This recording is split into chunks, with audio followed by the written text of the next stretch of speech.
This is the first episode of the Lionhead Diary. My name's Peter Molyneux. Let me just explain a little bit about what you'll be seeing. We at the Game Developers Conference recently unveiled one of the 3 big features that are going to feature in Fable 2. And that big feature is the emotions that you will be feeling as you play the game. And so, you feeling loved is really important to us. And that's what a lot of this episode is about. Love is that warm, fuzzy feeling you get when you realize that somebody cares about you so much they'll forgive you being a complete arse. Love is very important to me, sort of in my life. I kind of very much like to consider myself a romantic. Love means many things to me. It's family love, erotic love. What people often do is confuse lust with love. Love for pizza, love for coffee. God, I love coffee. Because we deal with love every day in our lives, and it's something we recognise and are very sort of intimate with. If it's faked on screen, it can be very jarring. It can be very obvious that it's wrong, and so it's very difficult to get that right. As we get more processing power, the AI will indeed get more sophisticated, and you'll be able to track a lot more variables, you'll be able to do a lot more with it. And so a lot of the ambitions that we had for Fable 1, which we couldn't quite put in, we are bringing back into Fable 2. Most RPGs are about going off on grand adventures, and Fable's exactly the same in that respect. There's all a very, very big sort of supernatural, exciting, action-orientated storyline. But what we try to do with Fable games is we try to make sure that the player realizes that all the things he does out in the world while he's out adventuring have a really, really big impact on the rest of the world and how the rest of the world sees them.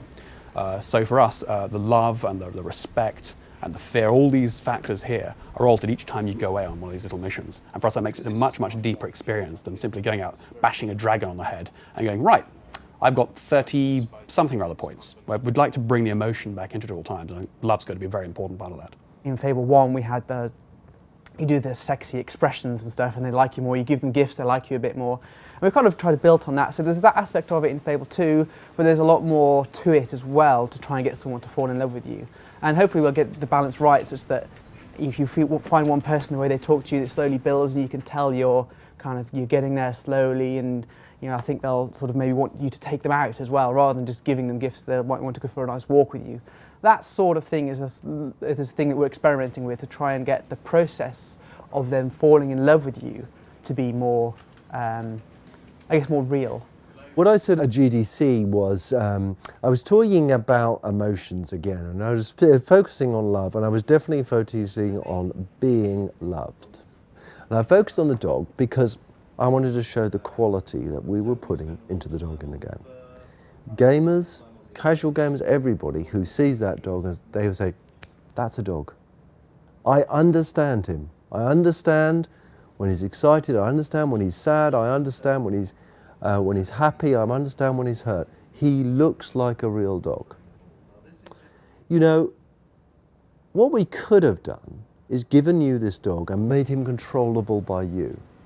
Allow you to send him to places, get him to wait, have him so that you could press a button, he could attack. That would have been the easy thing to do, but no, we've been brave about this. We give you no control over the dog. I don't press a button when I go out with my dog for a walk. I just go out with the dog, and the dog does his thing. And he knows that if I don't like something, he damn well doesn't do it. That's how you control the dog in the game.